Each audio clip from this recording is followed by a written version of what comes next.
El amor es una enfermedad y a los enfermos cualquiera nos reconoce por las hondas ojeras que delatan la falta de sueño o por nuestra insoportable necesidad de decir estupideces. El amor se puede provocar echando un puñadito de polvo de quereme en el café o en la sopa, como al descuido, pero no se puede impedir. No hay decreto de gobierno que pueda prohibirlo. Alguna vez escribí, para resumir el asunto, ellos son dos, por error que la noche corrige. Hoy voy a contarles, a mi modo y manera, algunas historias que desarrollan el asunto.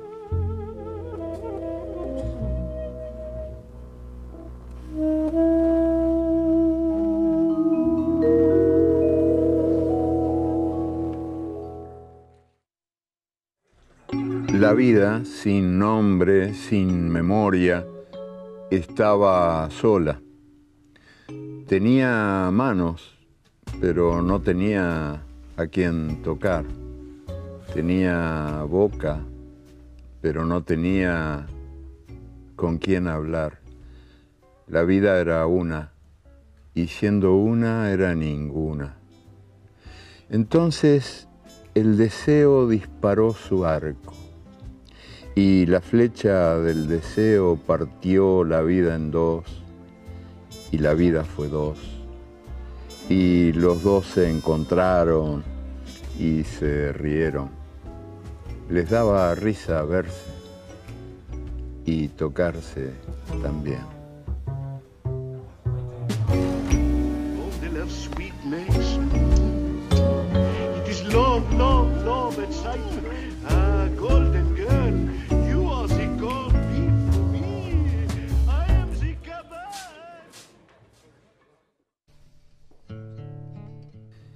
Hace miles y miles y miles de años una pareja venía caminando por el oriente del África mientras nacía la estación de las lluvias. Aquella mujer y aquel hombre todavía se parecían bastante a los monos, la verdad sea dicha, aunque ya andaban erguidos y no tenían rabo.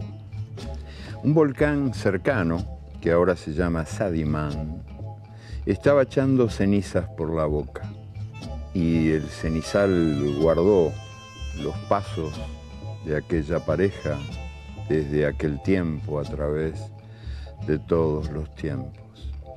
Bajo el manto gris han quedado intactas las huellas, y esos pies nos dicen ahora que aquella Eva y aquel Adán venían caminando juntos cuando a cierta altura ella se detuvo, se desvió y caminó unos pasos por su cuenta. Después volvió al camino compartido. Las huellas humanas más antiguas de todas nos han dejado la marca de una duda. Los años han pasado, unos cuantos añitos, y la duda sigue.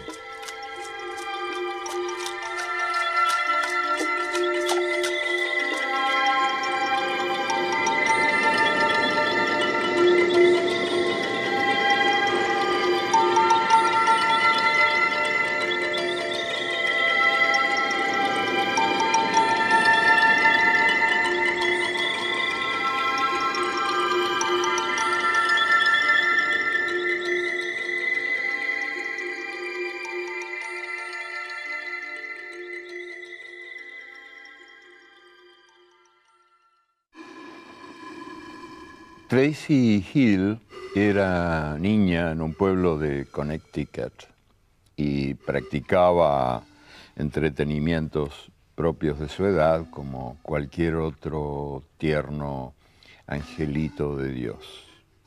Un día, junto a sus compañeros de escuela, Tracy se puso a echar fósforos encendidos en un hormiguero. Todos disfrutaron mucho de ese sano esparcimiento infantil, pero ella vio algo que los demás no vieron o hicieron como que no veían y que a ella le dejó una marca en la memoria. Ante el fuego, ante el peligro, las hormigas se separaban en parejas y así, juntas, bien pegaditas, esperaban la muerte.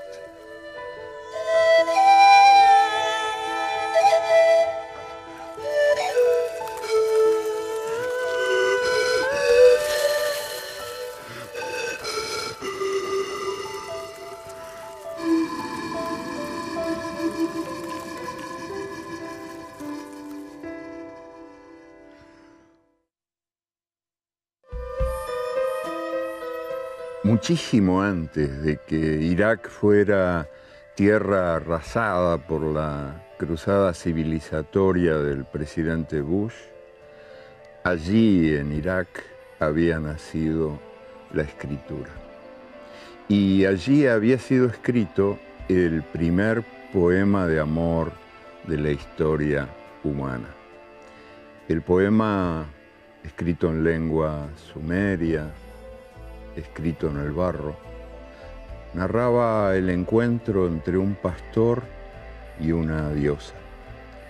La diosa, Inanna, amó esa noche como si fuera mortal.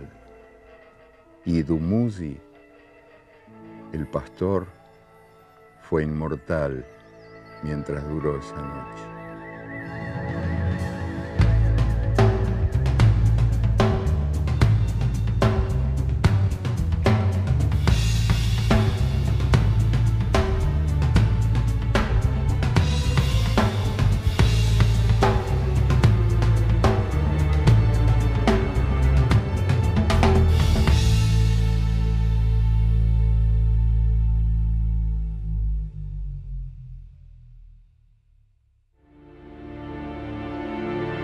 El Dios de los cristianos, Dios de mi infancia, no hace el amor.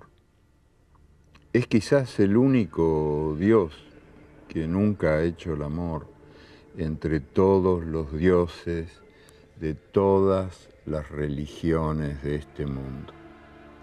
Cada vez que lo pienso siento pena por él y entonces le perdono que haya sido mi superpapá castigador, el jefe de policía del universo, y pienso que al fin y al cabo Dios también supo ser mi amigo cuando en aquellos viejos tiempos yo creía en Él y creía que Él creía en mí.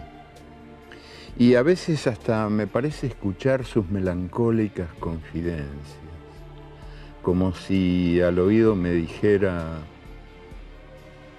lástima que Adán fuera tan bruto, lástima que Eva fuera tan sorda, y lástima que yo no supe hacerme entender.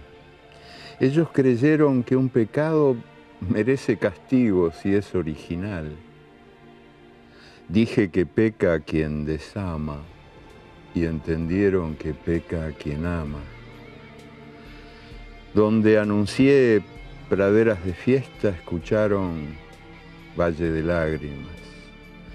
Dije que era el dolor, la sal que daba gustito a la vida, a la aventura humana, y entendieron que yo los estaba condenando al otorgarles la gloria de ser mortales y loquitos.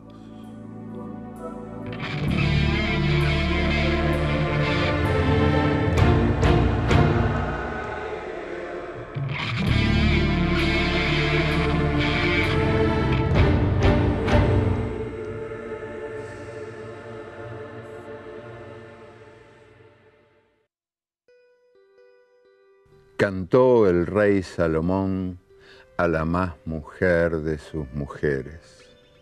Cantó a su cuerpo y a la puerta de su cuerpo y al verdor del lecho compartido. El cantar de los cantares no se parece ni un poquito a los demás pasajes de la Biblia de Jerusalén. ¿Por qué será que está ahí? Según los rabinos, es una alegoría del amor de Dios por Israel. Según los curas, es un homenaje a la boda de Cristo con la Iglesia. Pero ningún verso del cantar menciona a Dios, y mucho menos a Cristo o a la Iglesia, que nacieron mucho después de que el cantar fuera cantado. Más bien parece que este fue un homenaje, un jubiloso homenaje a la pasión humana y a la diversidad de nuestros colores, los amores entre un rey judío y una mujer negra. Ella cantaba: mejores que el vino son los besos de tu boca. Y según la versión oficial, cantaba también: negra soy, pero bella. Otras versiones dicen que no, que el pero fue agregado, y agregado después, porque ella, orgullosa, había cantado: negra soy y bella.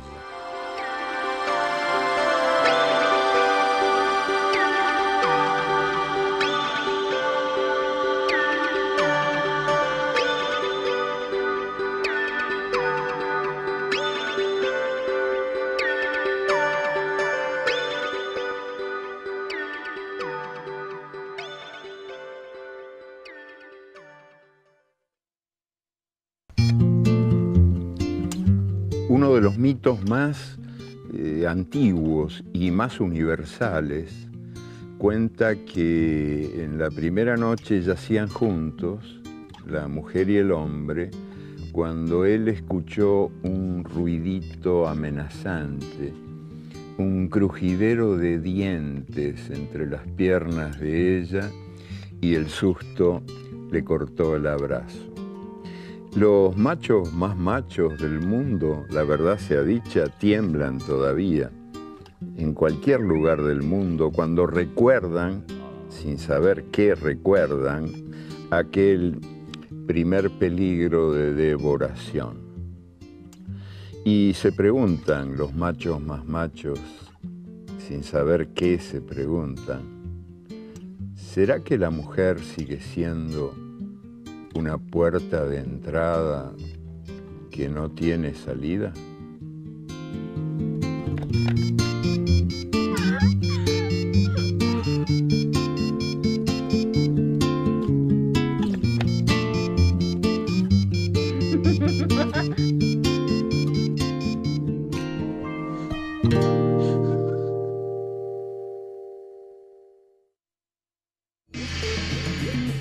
En más de 30 países, la tradición manda cortar el clítoris. Este tajo confirma el derecho de propiedad del hombre sobre su mujer o sus mujeres, y los mutiladores llaman purificación a este crimen cometido contra el placer femenino. Ellos explican que el clítoris es un dardo envenenado, una cola de escorpión, un nido de termitas, que mata al hombre o lo enferma, que excita a las mujeres y les envenena la leche y las vuelve insaciables y locas de remate. Para justificar la mutilación, citan al profeta Mahoma, que jamás habló del asunto, y al Corán, que tampoco lo menciona.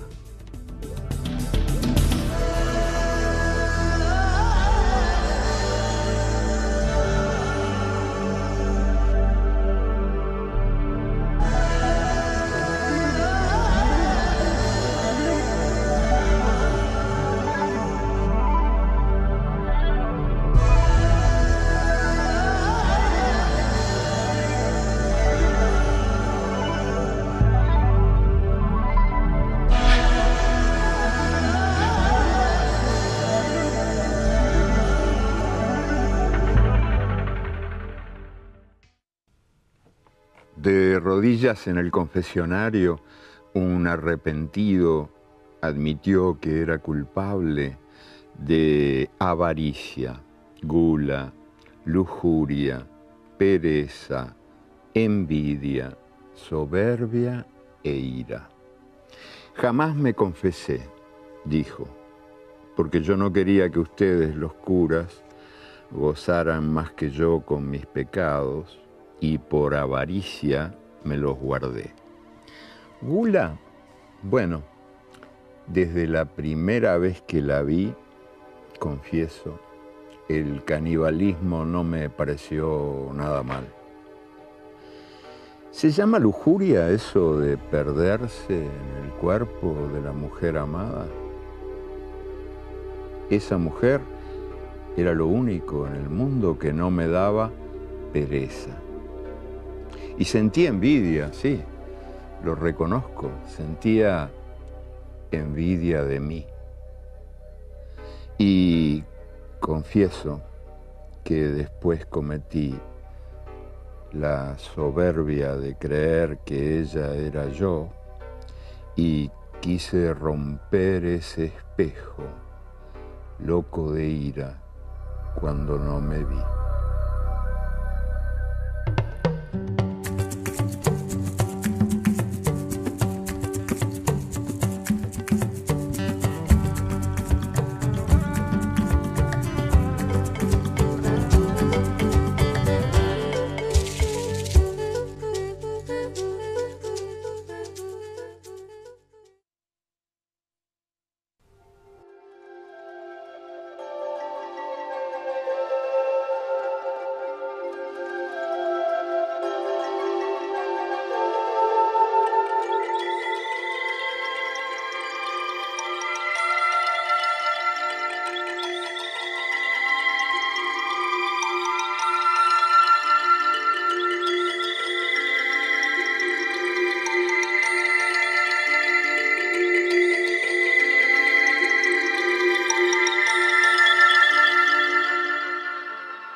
Atados al mismo palenque, los dos cargados de leña seca, se miran. Él, querendón, ella, casquivana. Y mientras el burro y la burra se miran y se remiran, las beatas cruzan, atareadas en oración, la plaza de Cosalá. Hoy es Viernes Santo y andan todas miseando y luteando, vestidas de negro, mantillas negras, medias negras, guantes negros. Pero tremenda espantada pegan las beatas cuando el burro y la burra rompen las amarras y retosando se dan a gozarse en plena plaza, de cara a la iglesia y de espaldas a la alcaldía. Por todo México retumban los chillidos y el alcalde de Cosalá, José Antonio Ochoa, sale al balcón, pega un grito y se tapa los ojos. Y enseguida manda que sean pasados por las armas los revoltosos burritos enganchados de amor que sin desprenderse caen fusilados.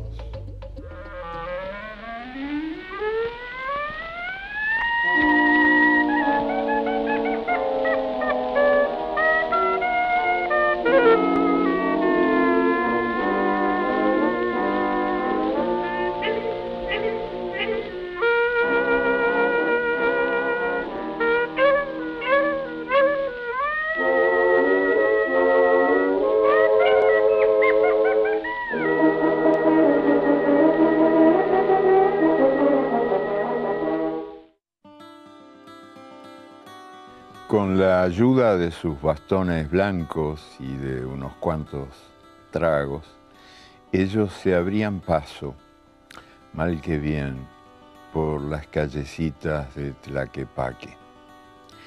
Parecía que estaban a punto de caerse, pero no. Cuando él tropezaba, lo sostenía ella, y cuando ella se bamboleaba, la sostenía él.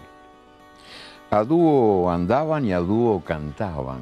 Cantaban juntos, con voz gastadita, siempre en el mismo lugar, a la sombra del mismo portal, y con voz castigada recreaban viejos corridos de la Revolución Mexicana. Algún instrumento usarían, no sé, no recuerdo, quizás una guitarra.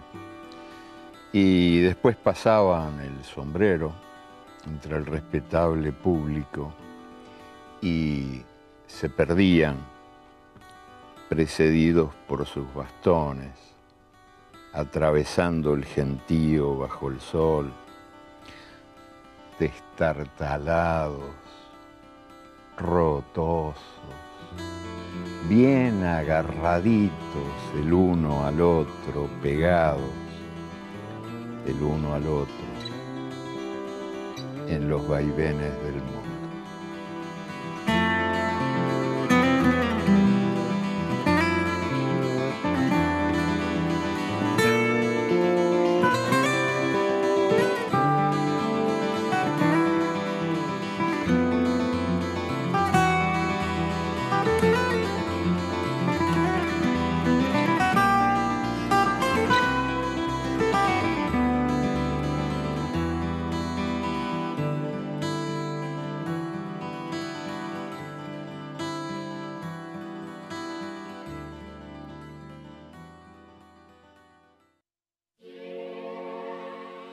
No hace mucho que fueron descubiertos en el secarral que antiguamente fue Playa de Zumpa, en el Ecuador. Y ahí están al sol para quien quiera verlos, estos esqueletos, un hombre y una mujer, atados, durmiendo a mares desde hace una eternidad, o más bien, para ser un poquito más precisos, desde hace 8.000 años. Resulta sorprendente su hermosura, tratándose de huesos tan feos.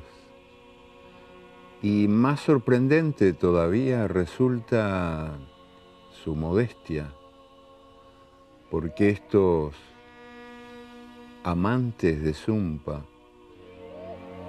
por siempre abrazados, dormidos en el viento, ignora que tienen más grandeza y belleza que las cataratas del Iguazú o las pirámides de Teotihuacán o la fortaleza de Machu Picchu.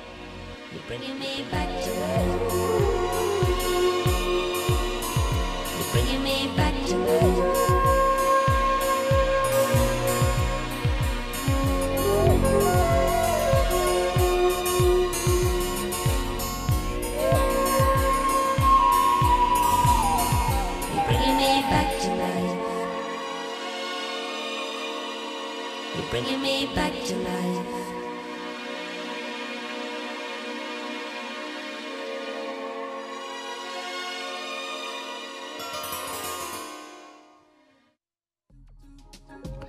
La Iglesia dice, el cuerpo es una culpa. La ciencia dice, el cuerpo es una máquina. La publicidad dice, el cuerpo es un negocio. Y el cuerpo dice, yo soy una fiesta. El amor después del amor tal vez se parezca a este rayo de sol. Y ahora que busqué, y ahora que encontré el perfume que lleva el dolor, en la esencia de las almas, en la ausencia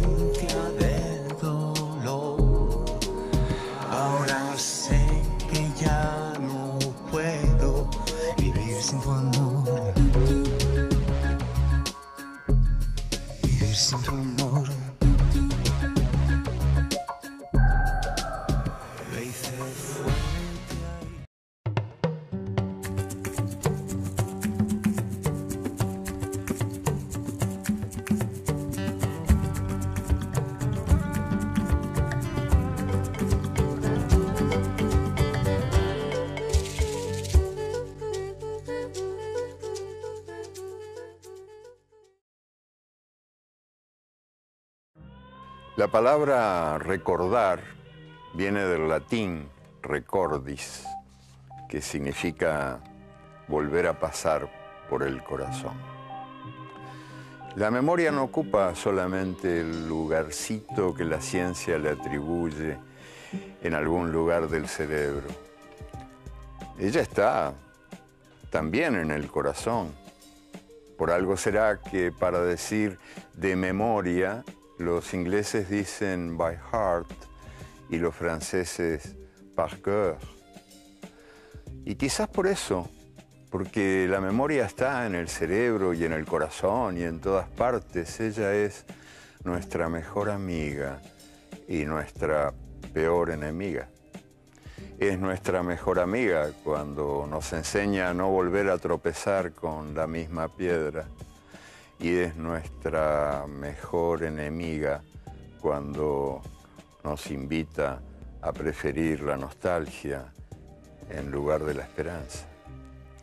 Hoy voy a contarles a mi modo y manera algunas historias sobre las huellas de los pasos y los pasos de las huellas.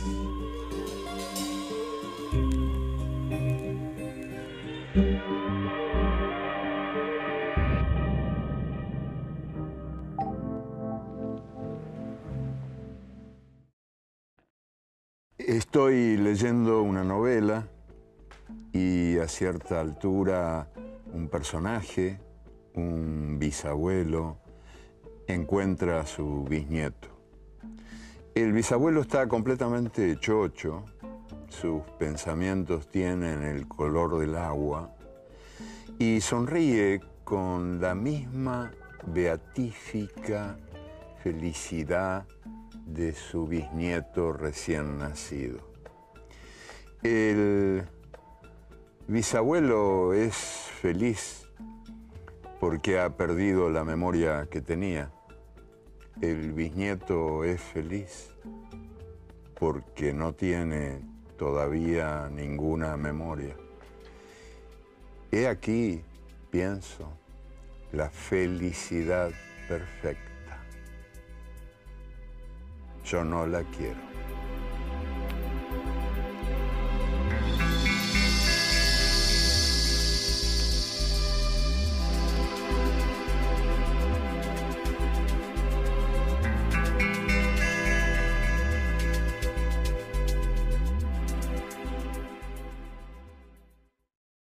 A fines del siglo XVIII, los soldados de Napoleón descubrieron que muchos niños egipcios creían que las pirámides habían sido construidas por los franceses.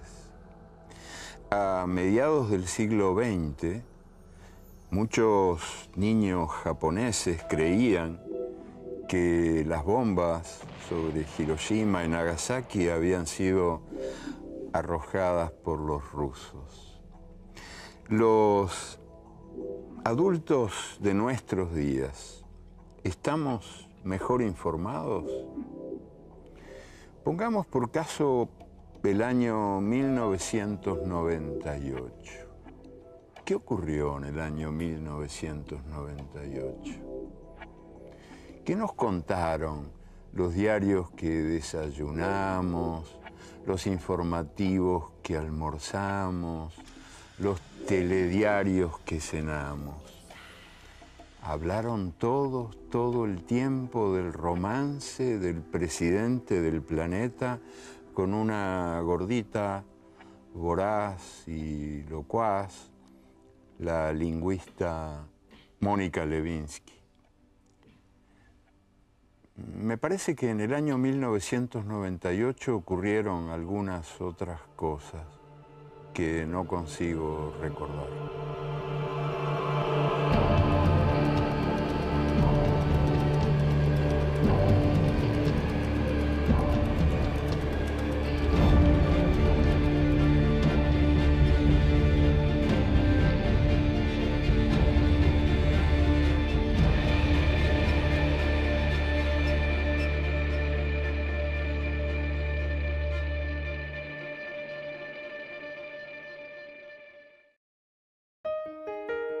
En 1839, el embajador norteamericano en Honduras, John Lloyd Stephens, compró una ciudad maya, la ciudad de Copán, la compró por $50 con dioses y todo.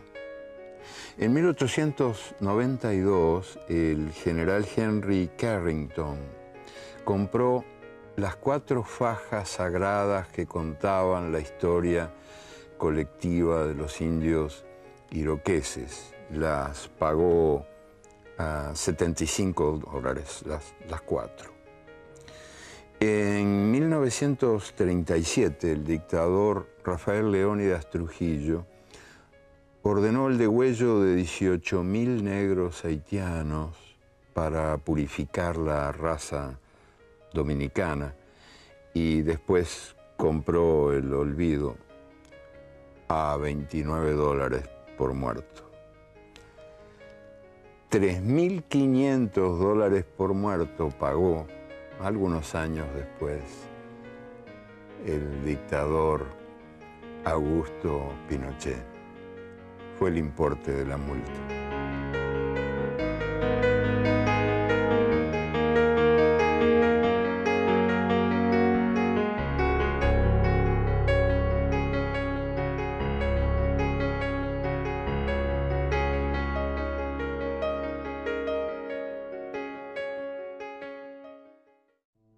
El obispo Juan Gerardi presidió el grupo de trabajo que rescató la historia reciente del terror militar en Guatemala.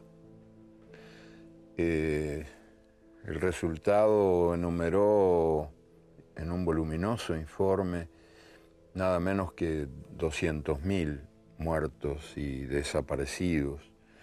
9 de cada 10 eran civiles, desarmados y en su mayoría indígenas. Cuando presentó el informe, el obispo advirtió que recordar es peligroso y necesario. El informe se presentó un jueves de abril de 1998 y 2 días después, el obispo Gerardi apareció muerto con el cráneo despedazado a golpes de piedra.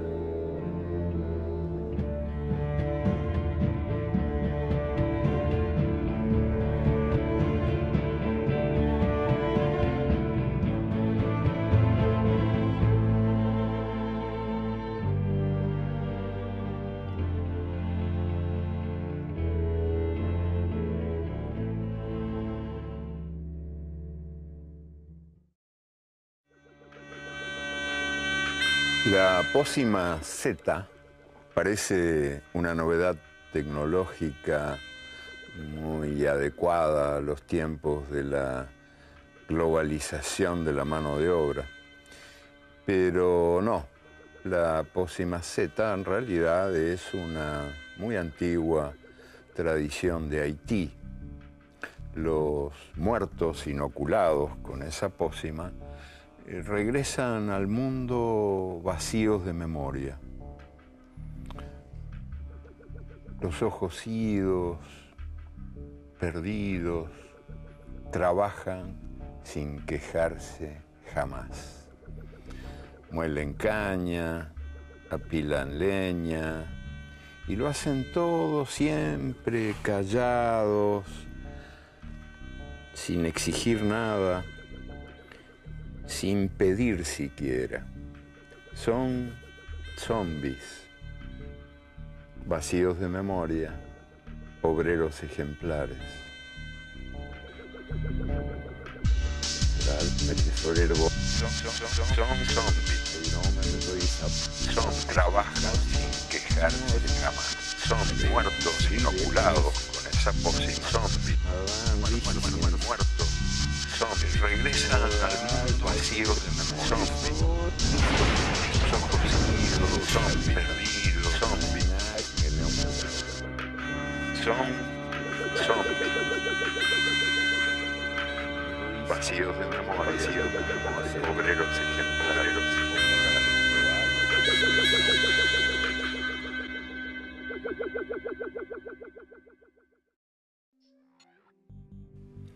El Imperio Otomano se caía a pedazos y los armenios pagaron el pato.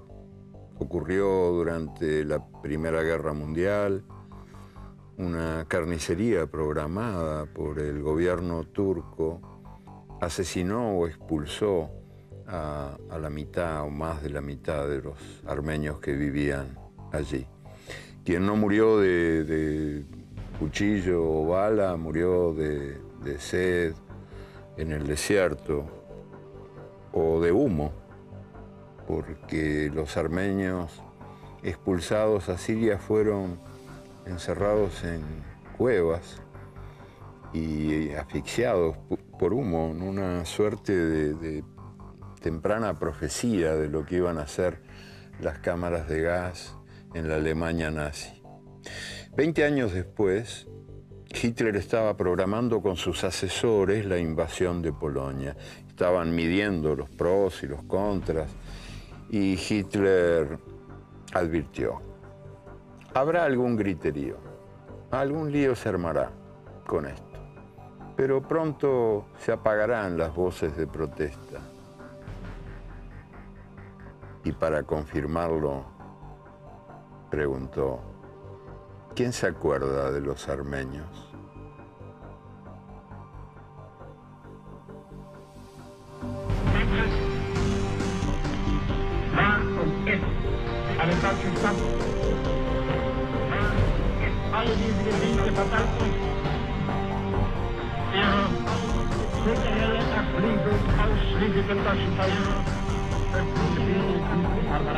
Wenn Polen versuchen sollte, auf den Weg zollpolitischer Maßnahmen Danzig wirtschaftlich zu vernichten, dann Deutschland nicht mehr länger untätig zusehen könnte.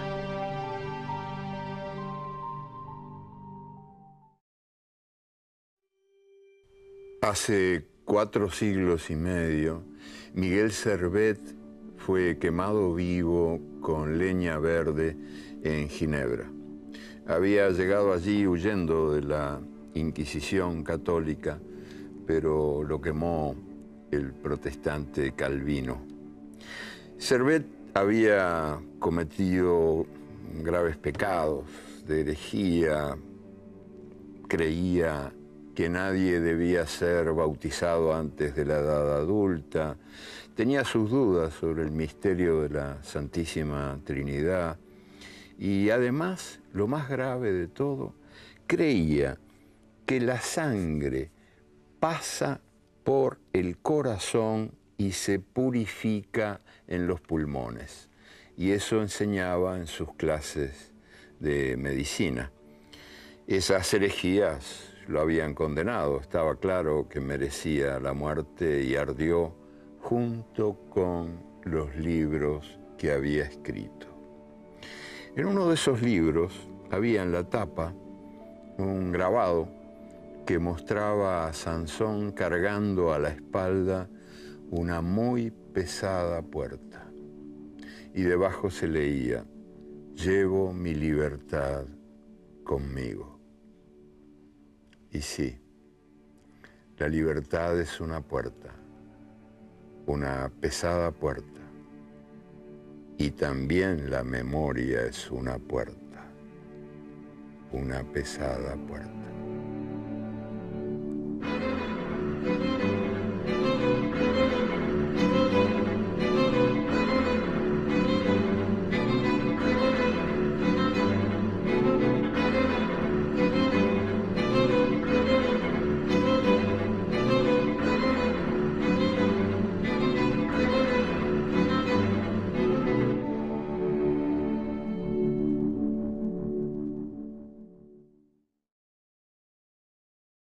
En 1562, en Yucatán, Fray Diego de Landa mandó a la hoguera 8 siglos de literatura maya. Crujían los libros como quejándose, mientras los devoraba el fuego y el inquisidor Fray Diego maldecía a Satanás. Los libros contaban los trabajos y los días del pueblo maya, nacido mucho antes de Cristo, y hablaban de la frecuencia de los eclipses, los movimientos de las estrellas. Habían sido pintados con pinceles de cerda de jabalí en papel hecho de corteza de árbol.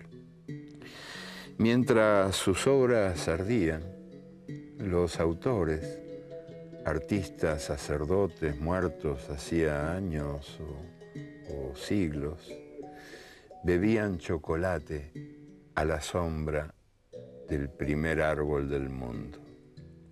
Ellos estaban en paz porque sabían que la memoria no se incendia por mucho que le quemen sus casitas de papel.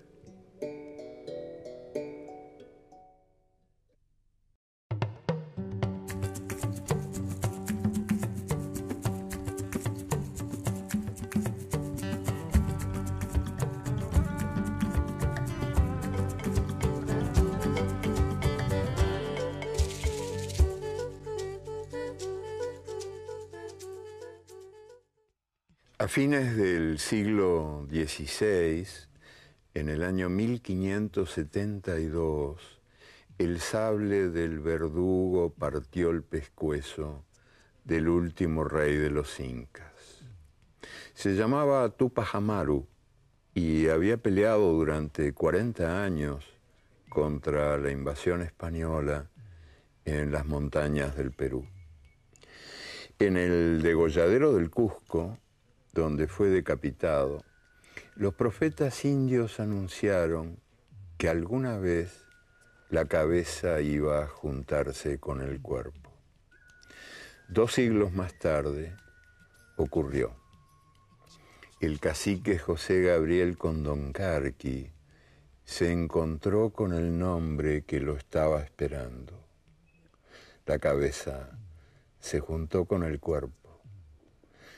Y ese Tupac Amaru encabezó la más peligrosa y numerosa rebelión indígena de todas cuantas han ocurrido en la historia de las Américas.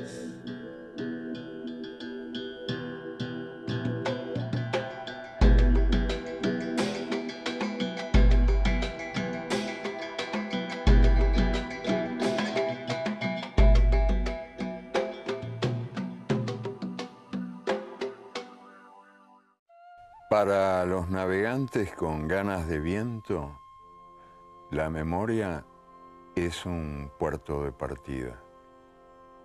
En algunas comunidades indígenas de las Américas, desde Chiapas hasta las costas de Canadá, se celebra desde siempre una ceremonia muy reveladora en las artes de alfarería. Cuando el alfarero viejo se retira porque le tiemblan las manos y se le nublan los ojos, ofrece su pieza mejor, su obra maestra, al alfarero joven. El que se va rinde homenaje al que llega. Y el alfarero joven no recibe esa obra maestra para tenerla ante sus ojos día tras día. No, la revienta contra el piso, la rompe en 1000 pedacitos y incorpora esos pedacitos a su propia arcilla.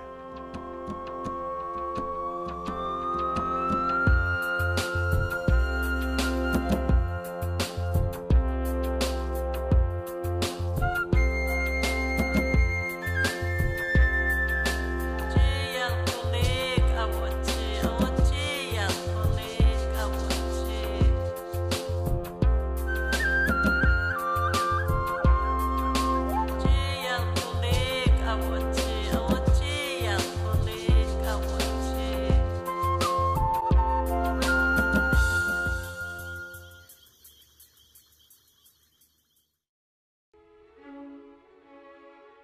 Durante 4 siglos, la memoria del arte suprimió a Giuseppe Arcimboldo. Este pintor de corte había sido muy exitoso, había divertido a 3 emperadores porque no lo entendieron, y así pudo impunemente desarrollar una obra creadora pagana que continuamente exaltaba la comunión del hombre con la naturaleza exuberante y loca y se burlaba del poder. Arcimboldo fue resucitado por los surrealistas ya en el siglo XX, porque los surrealistas eran sus hijos tardíos. Durante 2 siglos fue olvidado Vermeer van Delft, el gran pintor descubridor de la luz escondida que los oscuros cielos del norte de Europa le negaban. Vermeer fue redescubierto y resucitado por los impresionistas, que eran como él, cazadores de la luz. Ellos supieron valorarlo y hoy por hoy no hay quien niegue el valor enorme de esas obras donde no hay jerarquías, porque la luz del universo resplandece tanto en la boca que bebe el vino como en el vaso que lo contiene. Y uno se pregunta también, ¿qué sería hoy del mundo sin Vivaldi? Pero hemos olvidado el olvido que Vivaldi padeció durante 2 siglos. Paradójicamente, Vivaldi, que había sido olvidado, fue rescatado por un gran poeta, Ezra Pound, que tenía un programa de radio al servicio del fascismo. Ezra Pound hacía en lengua inglesa propaganda del régimen de Mussolini. No consiguió ni un solo adepto para esa causa dudosa, pero el programa de Ezra Pound se abría y se cerraba con música de Vivaldi. Y ahí sí que se difundió con éxito la obra de ese mago ignorado de Venecia.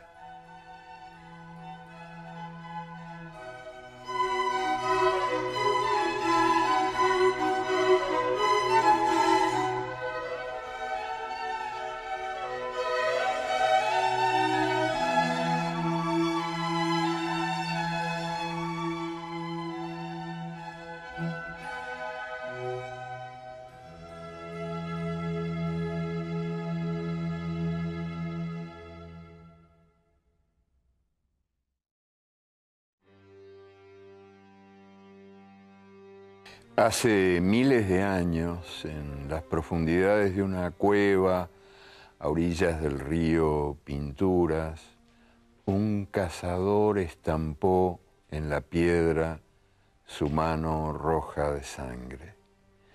Él dejó su mano allí, en alguna tregua entre la urgencia de matar y el pánico de morir. Y algún tiempo después, otro cazador estampó su propia mano negra de tizne, y luego otro y otro más, y otro fueron dejando sus manos empapadas en sangre o jugo de plantas o carbón o tierra. 13.000 años más tarde, en la ciudad de Perito Moreno, en alguna pared, ahí cerquita del río Pinturas, alguien escribe: yo estuve aquí.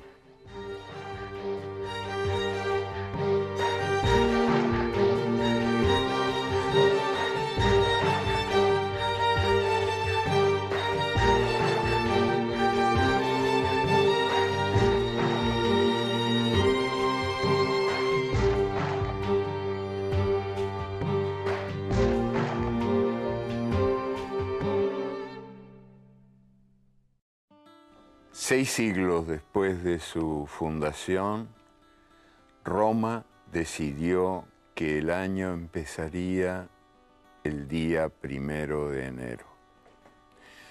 Hasta entonces, cada año nacía el 15 de marzo, pero hubo que alterar la fecha por razón de guerra, porque España ardía. Los rebeldes españoles obligaron a Roma a cambiar la cuenta de sus días y a alterar el orden de sus asuntos de Estado. Largos años duró el alzamiento, hasta que por fin la ciudad de Numancia, la capital de los rebeldes hispanos, fue sitiada, incendiada, arrasada. En una colina rodeada de campos de trigo, a orillas del río Duero, yacen sus restos. Casi nada ha quedado de esta ciudad que cambió para siempre el calendario universal. Pero cada medianoche del 31 de diciembre, cuando alzamos las copas, brindamos por ella, aunque no lo sepamos, para que sigan naciendo los libres y los años.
Escribió Voltaire, hombre de razón en tiempos de sinrazón: los negros son inferiores a los europeos, pero superiores a los monos. Y su colega y contemporáneo David Hume admitió que el negro puede desarrollar ciertas habilidades propias de una persona, así como el loro consigue hablar algunas palabras.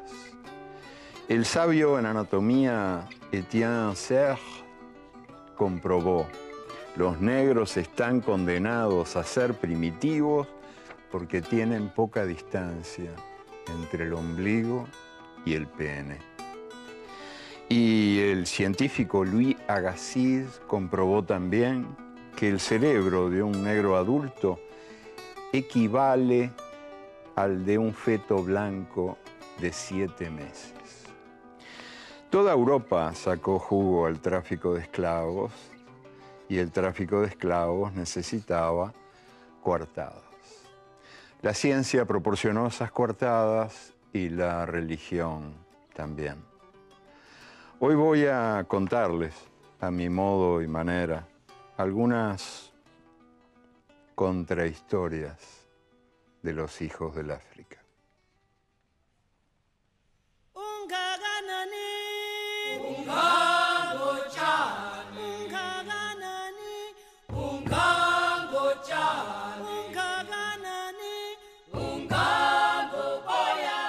Desde el punto de vista del oriente del mundo, el día del occidente es noche.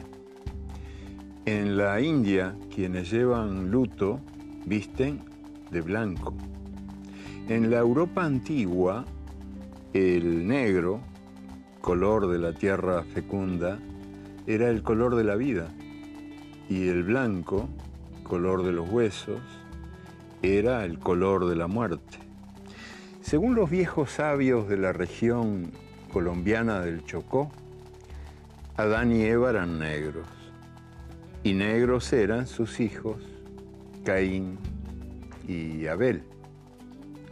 Cuando Caín mató a su hermano de un garrotazo, tronaron las iras de Dios, y ante las furias del Señor, el asesino, Caín, palideció de miedo y de culpa, y tanto palideció y palideció que blanco quedó hasta el fin de sus días.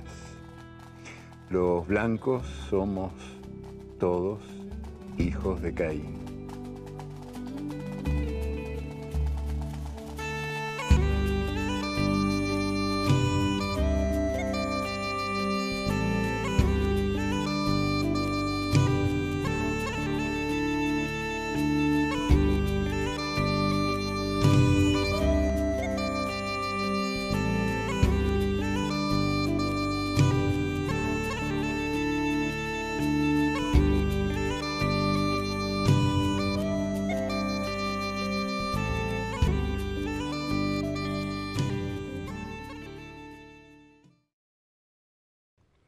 ¿Adán y Eva eran negros?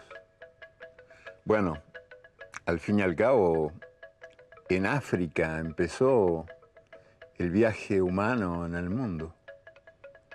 De allí venimos, todos. Desde allí emprendieron nuestros abuelos la conquista del planeta. Y los que más se alejaron del sol fueron los que recibieron los colores más pálidos en el reparto general de colores.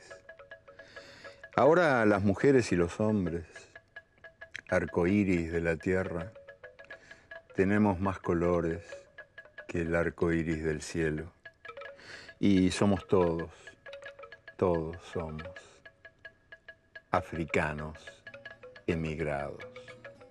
Quizás nos negamos a recordar nuestro origen común, porque el racismo produce amnesia, o porque nos resulta imposible creer que en aquellos tiempos remotos el mundo entero era nuestro reino, inmenso mapa sin fronteras, y a nadie se exigía más pasaporte que sus piernas.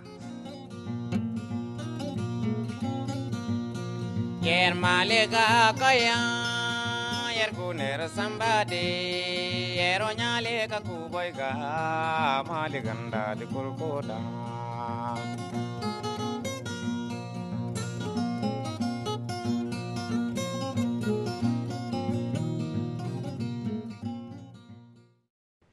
Para muchos pueblos del África Negra, los antepasados son los espíritus que están vivos en la vaca que pasta en el campo, o en el árbol que crece junto a tu casa, o en el arroyo que está ahí nomás a la vista. El bisabuelo de tu tatarabuelo puede estar vivo en ese arroyo, ser agua de ese arroyo. Y también tu ancestro puede ser. Cualquier espíritu que en el mundo ande y quiera acompañarte en tu viaje por el mundo, aunque no haya sido pariente y ni siquiera conocido.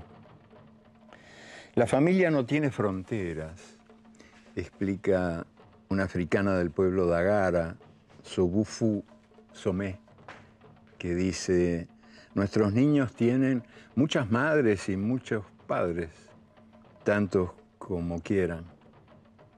Y los espíritus ancestrales, según ella y según los suyos, los que te ayudan a caminar, son los muchos abuelos que cada uno tiene, tantos como quieras.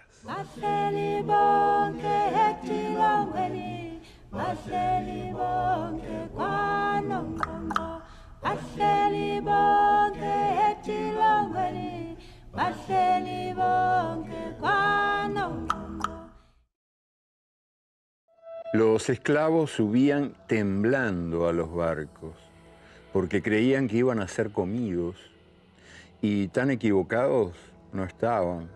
Al fin y al cabo, el tráfico negrero fue la boca que devoró al África. Ya desde antes los reyes africanos tenían esclavos y peleaban entre sí, pero la captura y venta de gente se convirtió en el centro de la economía africana y en el centro de la vida del África, solo cuando los reyes europeos descubrieron que ese era el más brillante de los negocios posibles.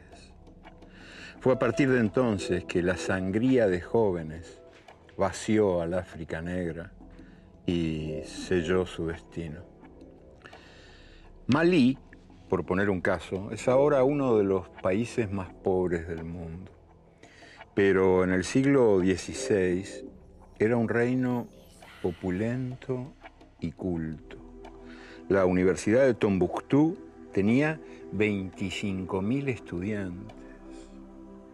Cuando el sultán de Marruecos invadió Malí, no encontró el oro que buscaba, el oro amarillo, porque poco quedaba, pero se llevó oro negro, o sea, se llevó mujeres, hombres, niños.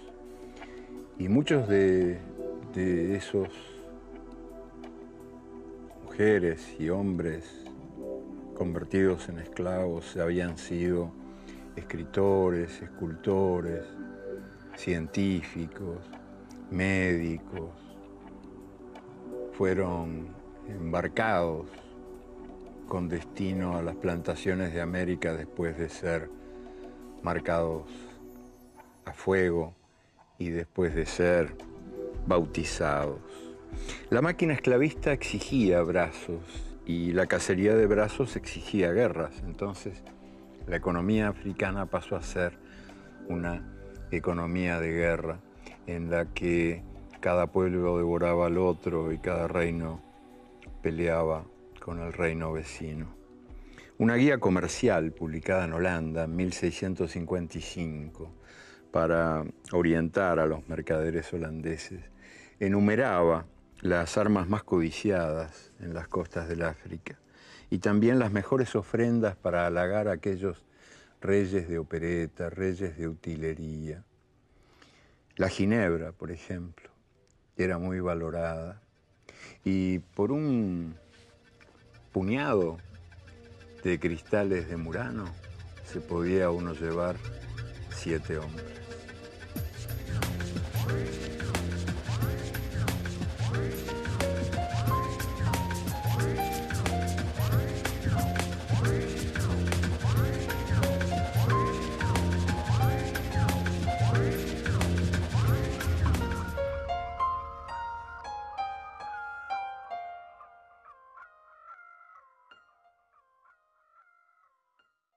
Nada de nuevo tenía la esclavitud hereditaria que venía de Grecia y Roma, pero la Europa del Renacimiento aportó algunas novedades.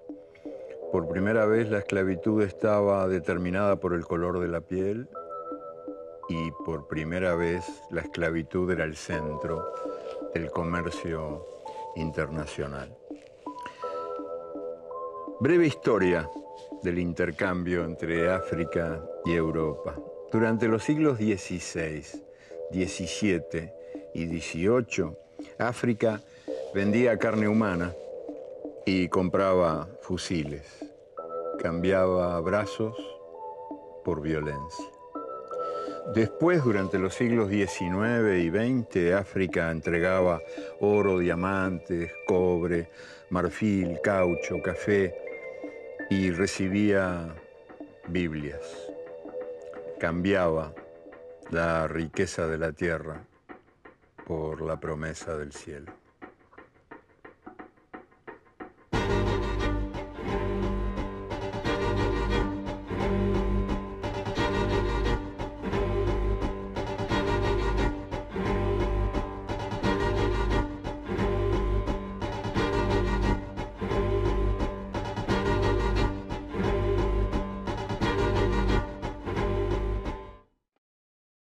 El samba nació en Brasil, aunque tiene un origen africano inconfundible, y su origen lo marcó desde el principio como música indecente, como cosa de negros.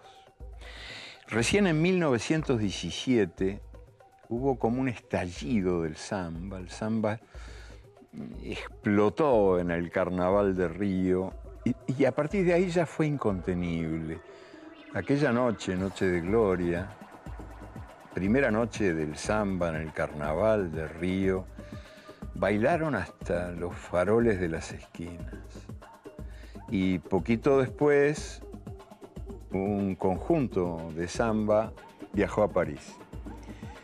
Y París cayó rendido a sus pies. Nadie podía resistir el encanto, el embrujo de esa música de músicas, espléndida, contagiosa. Pero aquel éxito parisino no le cayó nada bien al gobierno brasileño. El gobierno brasileño, que ya había prohibido la presencia de negros en la selección de fútbol,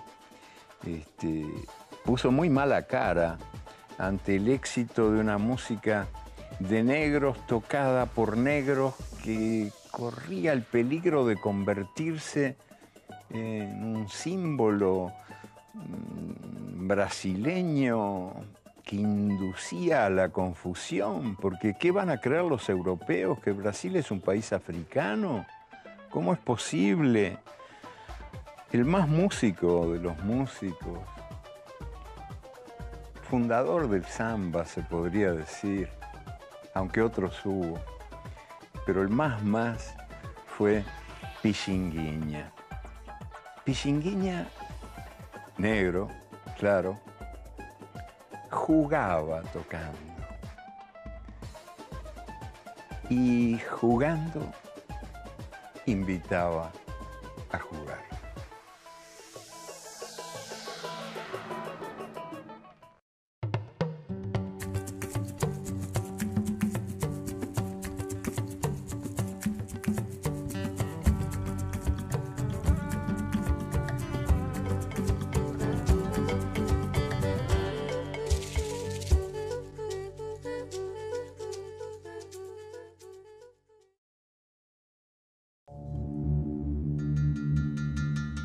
En el año 1915, en pleno auge de los linchamientos en el sur de los Estados Unidos, se estrenó la película de Griffith, El nacimiento de una nación.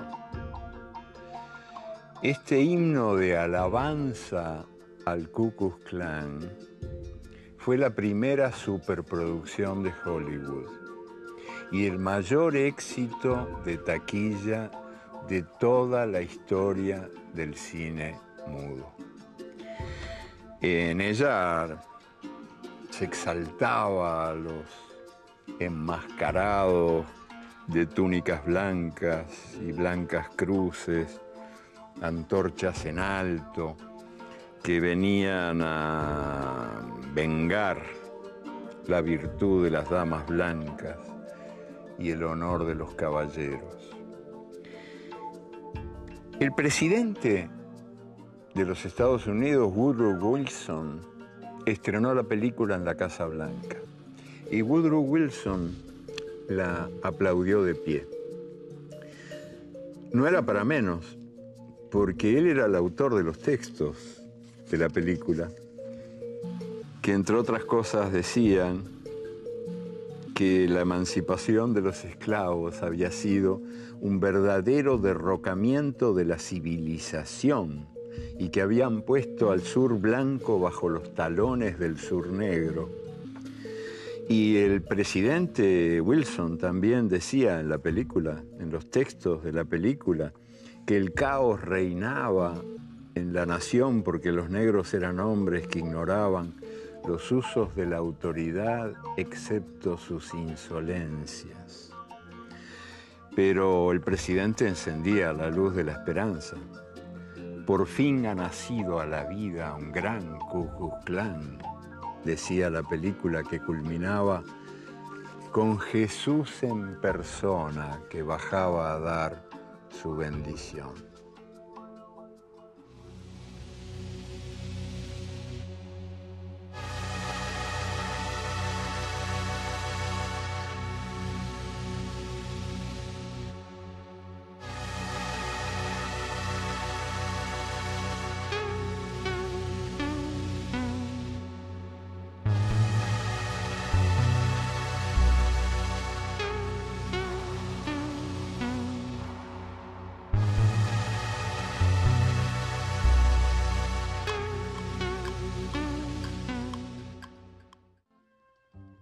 De los esclavos proviene la más libre de las músicas. El jazz es hijo de los burdeles de Nueva Orleans y nieto de los esclavos de las plantaciones de algodón en el sur de los Estados Unidos. Las bandas de los burdeles tocaban toda la noche sin parar, en balcones que los ponían a salvo de golpes y puñaladas, y de sus improvisaciones nació esa loca música nueva. Allá por el año 1916, un muchachito más bien tímido se pudo comprar por fin una corneta propia, realizó el sueño de la corneta propia. Y tocó. Él que repartía diarios, leche, carbón, descubrió que lo suyo era la música. Y tocó desperezándose y desperezando las melodías para que en plena noche pudiera nacer el día. Se llamaba Louis Armstrong y él también era, como el jazz, nieto de esclavos, hijo de los burdeles. Within the circle of your arms, I love to dance the night away. Within the circle of your tender embrace, you got the whole wide world for me. Yes, you got the whole wide world for me. For me. En el año 1921, el presidente de Brasil, Epitácio Pessoa, prohibió los jugadores de piel oscura en la selección nacional de fútbol por razones de prestigio patrio. Sin embargo, el Brasil había sido campeón del último sudamericano gracias a un jugador espléndido, mulato, se llamaba Friedenreich, Arthur Friedenreich, porque era hijo de un alemán y de una lavandera negra, y había conquistado tanto éxito popular que sus zapatos de barro se exhibían en la vitrina de una joyería de Río de Janeiro. Friedenreich fue la primera estrella del fútbol brasileño y no resultó nada casual que fuera mulato, porque a partir de ahí los grandes jugadores de la historia del fútbol de ese país, probablemente los mejores del mundo, han sido jugadores mulatos o negros, pero les ha costado unos cuantos años ese reconocimiento. El propio Friedenreich, por ejemplo, siempre llegaba tarde a la cancha, era el último en llegar, porque se planchaba las motas dificultosamente con un peine, le llevaba eso por lo menos media hora, hasta que al final no se le movía ni un pelito cuando cabeceaba la pelota y metía sus muchos goles. El fútbol era, en aquellos años, primeros años del siglo XX, todavía era una diversión elegante para después de la misa y por lo tanto era cosa de blancos. El Club Fluminense, por ejemplo, de Río tenía un único jugador mulato. Se llamaba Carlos Alberto. Cuando entraba a la cancha, el público le gritaba, "Po de arroz, po de arroz, po de arroz", que significa polvo de arroz, porque con polvo de arroz se blanqueaba la cara.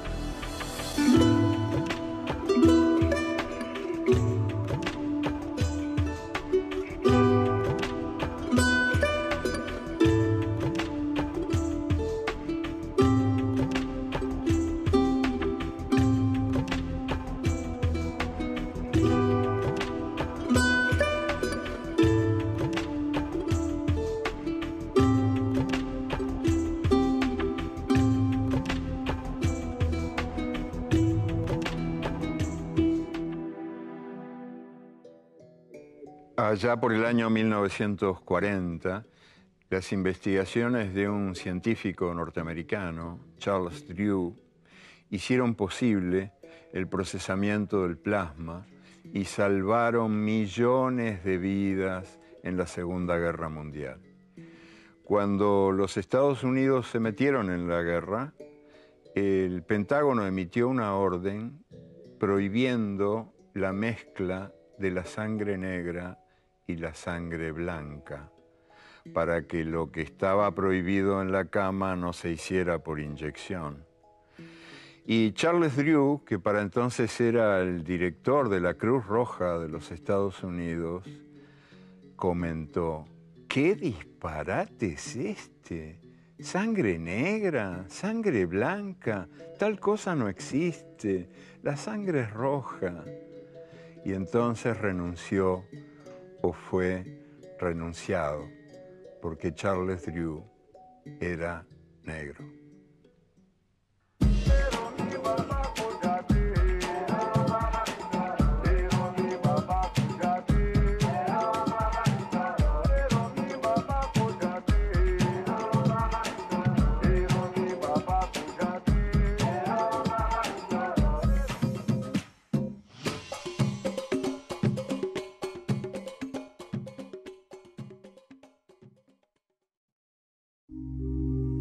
Los esclavos negros trajeron a América sus dioses alegres y peleones y su certeza de que cada persona tiene dos cabezas y dos memorias.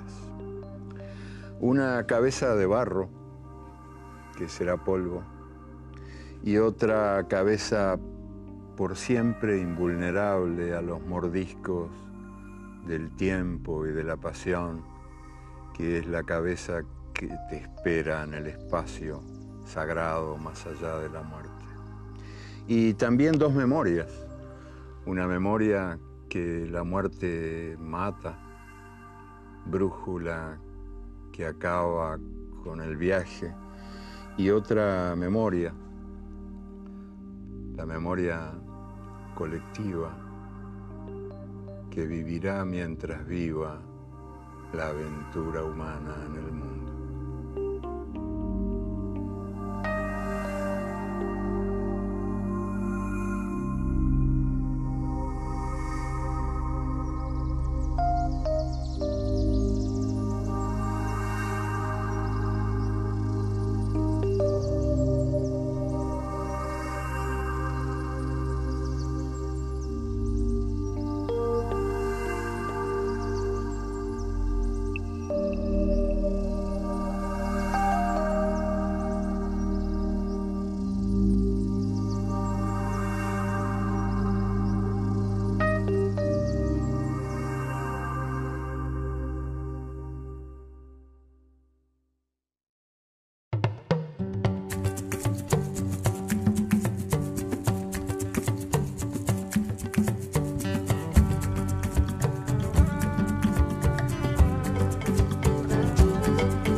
En una esquina ante el semáforo rojo, alguien traga fuego, alguien lava parabrisas, alguien vende banderitas o muñecas que hacen pipí. Alguien lee el horóscopo, dando gracias a los astros porque se ocupan de él. Alguien habla con el teléfono después de colgar el tubo. Alguien conversa con el televisor. Alguien riega flores de plástico. Alguien sube al ómnibus en la madrugada y el ómnibus sigue estando vacío. Hoy voy a contarles, a mi modo y manera, algunas historias de los nadies, que son muchos.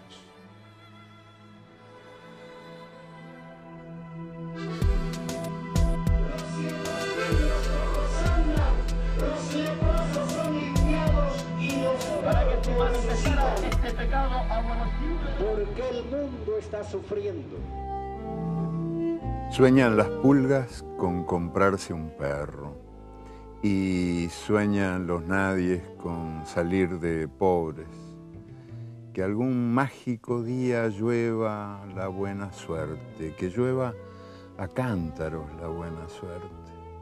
Pero ni en lloviznita cae la buena suerte, ni hoy, ni mañana, ni nunca.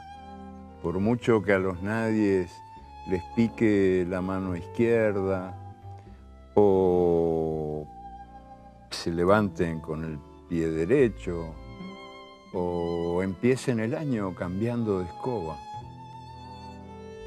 Los nadies, los dueños de nada, los hijos de nadie, los ningunos, los ninguneados, que no son aunque sean, que no hablan idiomas sino dialectos, que no profesan religiones sino supersticiones, que no hacen arte sino artesanía, que no tienen cultura sino a lo sumo folclore, que no son seres humanos sino recursos humanos, que no tienen nombre sino número, que no figuran en la historia universal sino en la crónica roja de la prensa local.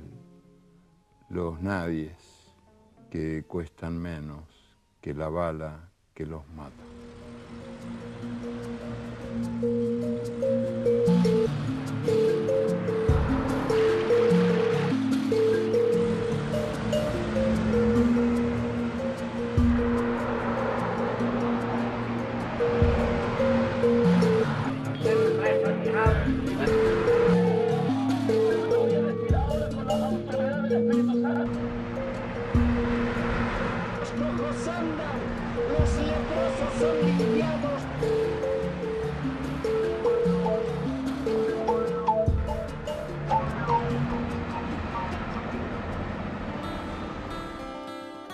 Hasta no hace mucho los historiadores no mencionaban más que de paso a los esclavos y a las mujeres en la democracia ateniense.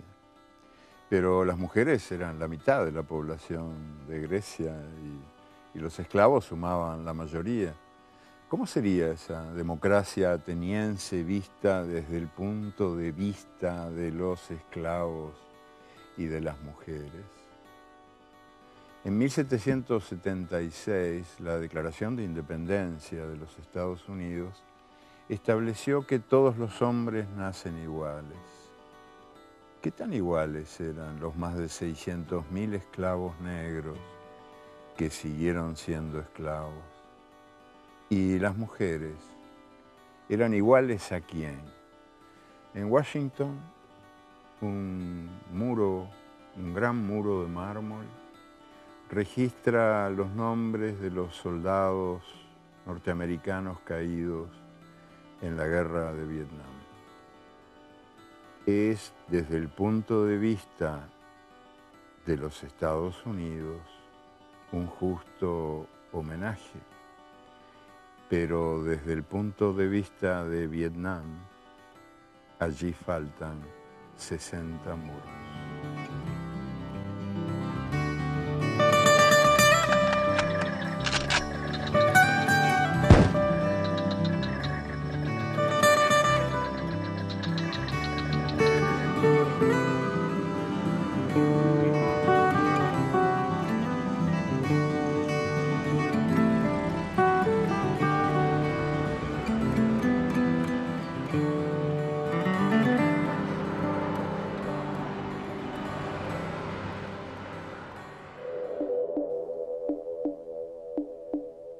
¿Cómo hubiera sido la guerra de Troya contada desde el punto de vista de un soldado anónimo, un griego de a pie, ignorado por los dioses y deseado nada más que por los buitres que sobrevuelan las batallas?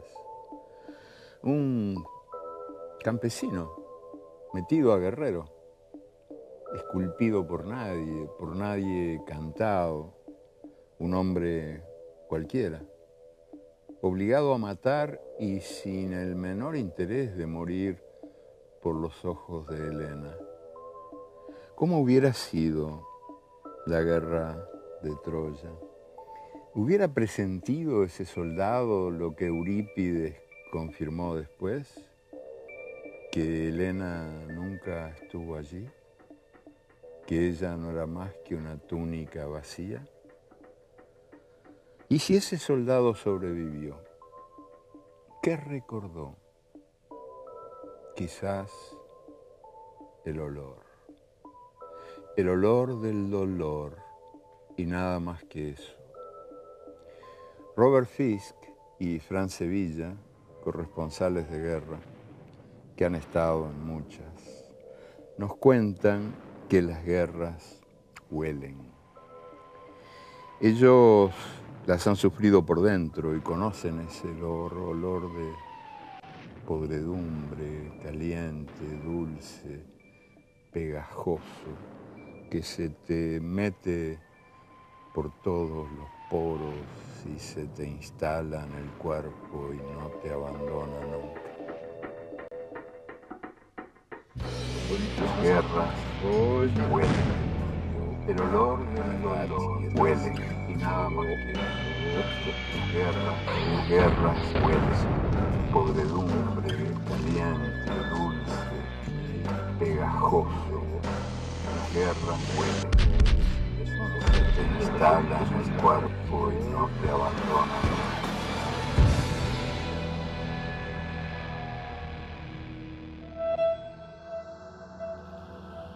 Desde siempre, las mariposas y los flamencos y las golondrinas y las ballenas y los salmones viajan miles de leguas por los libres caminos del aire y del agua.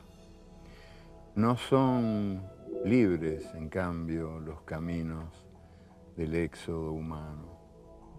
Inmensas caravanas andan por el mundo, caravanas de fugitivos de la vida imposible, que huyen de las guerras, pero sobre todo huyen de los salarios exterminados y de los suelos arrasados. Sebastián Salgado los fotografió en más de 40 países y a lo largo de mucho tiempo los fotografió. Y él me contó que toda esa inmensa desventura humana cabe en apenas un segundo. Que un segundo, solo un segundo, suma toda la luz que entró en sus cámaras para fotografiarlos. Un segundo, apenas una guiñada en los ojos del sol, un instantito en la memoria del tiempo.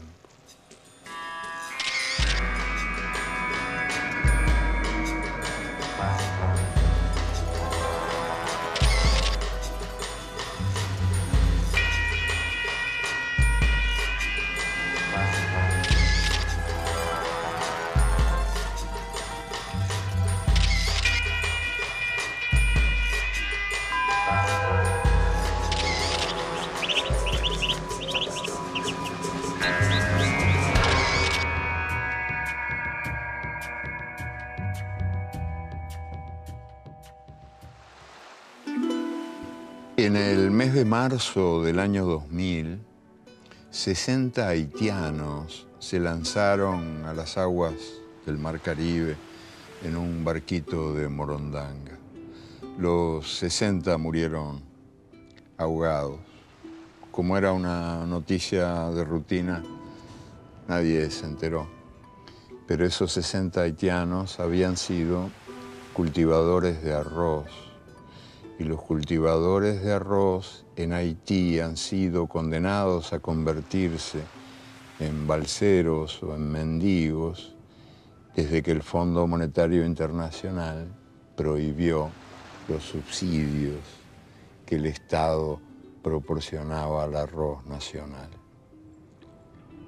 El Fondo Monetario Internacional, que es un organismo bastante distraído, se olvidó de prohibir los subsidios al arroz que el gobierno de los Estados Unidos otorga a la producción nacional. Y ahora Haití compra su arroz en los Estados Unidos.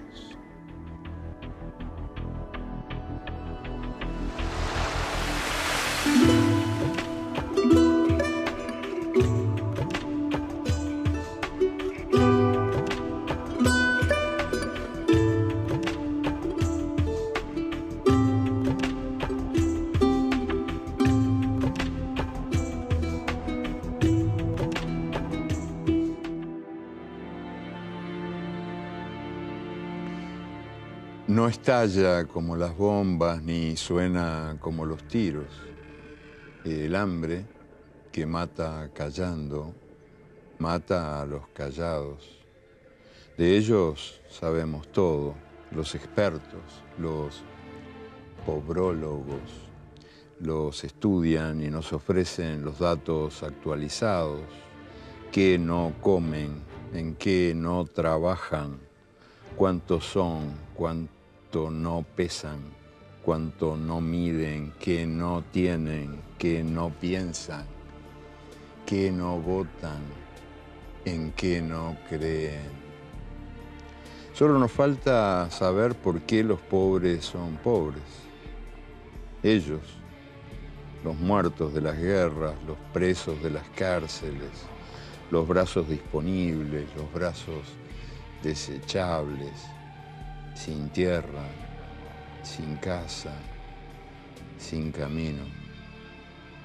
¿Será que los pobres son pobres porque su hambre nos da de comer y su desnudez nos viste? ¿Qué sería de nosotros sin ellos?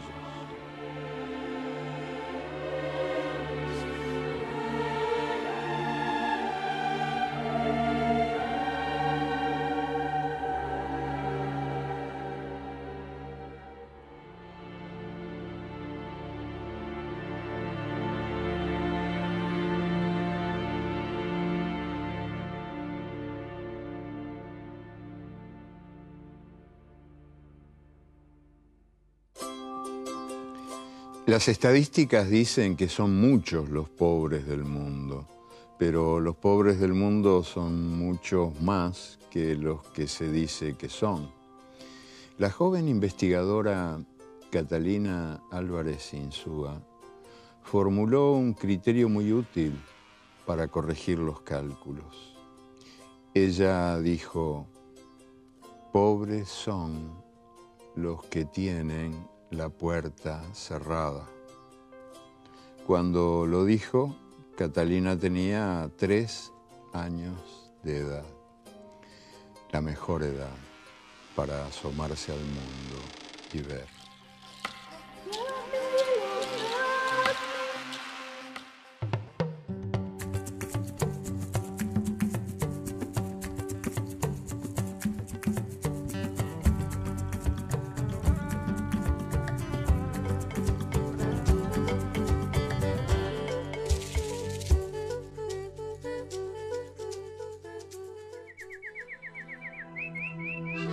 Porque el mundo está sufriendo.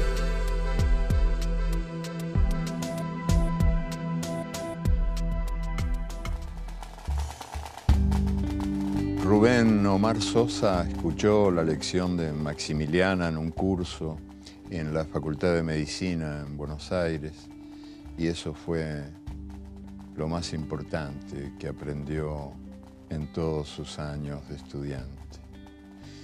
Maximiliana, una vieja cascada por los años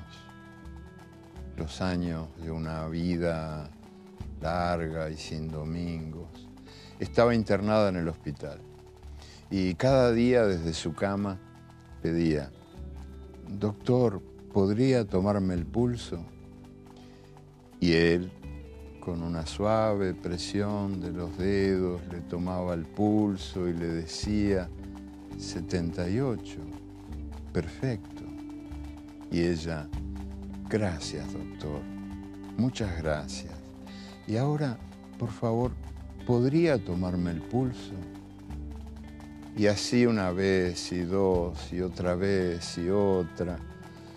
Y él, el médico, sabía que su profesión obliga a ser paciente con los pacientes, pero pensaba: esta vieja es un plomo. Y pensaba: le falta un tornillo.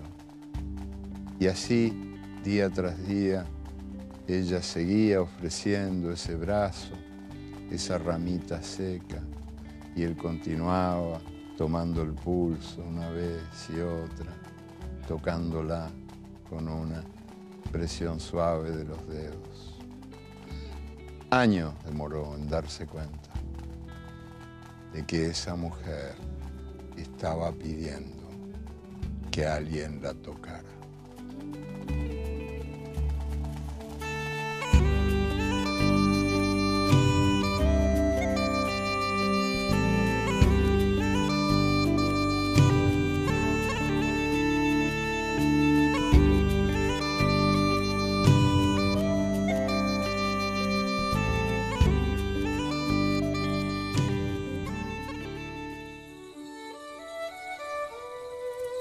Fue a la entrada del pueblo de Ollantaytambo, cerca del Cusco. Yo me había desprendido de un grupo de turistas y estaba solo, mirando las ruinas de piedra del lugar, cuando un niño, enclenque, haraposo, se me acercó a pedirme que le regalara una lapicera. Yo no podía darle la lapicera que tenía porque la estaba usando en no sé qué aburridas anotaciones. Pero le ofrecí dibujarle un cerdito en la mano. Y súbitamente se corrió la voz. Y me encontré rodeado por un enjambre de niños que a grito pelado pedían que yo les dibujara bichos en sus manitos cuarteadas por la mugre y el frío, pieles de cuero quemado. Había quienes querían un lorito, una serpiente, una paloma, un cóndor, y no faltaban los que pedían un fantasma o un dragón. Y entonces, en medio de aquel chiquilinerío alborotado, yo vi que alzaba la mano un desamparadito que no medía más de medio metro, porque me quería mostrar su reloj. Era un reloj dibujado con tinta negra en la muñeca. Me lo mandó un tío mío que vive en Lima, me dijo. Yo le pregunté: ¿y anda bien? Y él reconoció: atrasa un poco.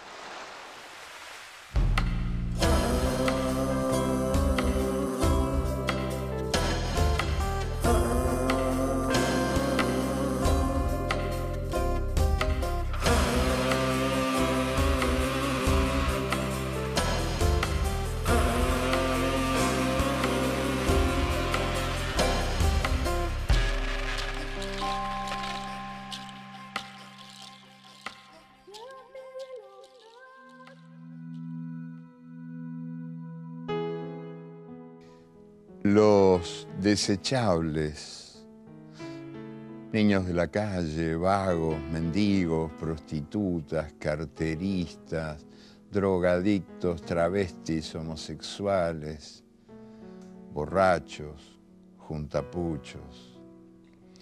En 1993, los desechables de Colombia se juntaron a gritar en las calles de Bogotá. Los había reunido la publicación de un dato que salió en los diarios sin demasiado destaque. Los diarios contaron que en la Universidad Libre de Barranquilla, en las clases de anatomía, usaban mendigos secuestrados en la calle que los mataban y los cortaban en pedacitos. Y entonces Nicolás Buenaventura, de profesión cuentacuentos, contó a todo aquel gentío venido del desamparo, contó la verdadera historia de la creación. Nicolás dijo que a Dios le habían sobrado pedacitos de todo lo que había creado. Y así los vomitados del sistema escucharon que mientras nacían de la mano de Dios el sol y la luna y el tiempo y el mundo y los mares y las selvas, Dios iba tirando al abismo los desechos que le sobraban. Pero Dios, distraído, se olvidó de crear a la mujer y al hombre. Y la mujer y el hombre no tuvieron más remedio que crearse a sí mismos. Y allá, en el fondo del abismo, en aquel basural, la mujer y el hombre se crearon con las obras de Dios. Los seres humanos hemos nacido todos de la basura. Y por eso tenemos algo de tiempo y algo de día y algo de noche y algo de tierra y algo de agua y algo de viento.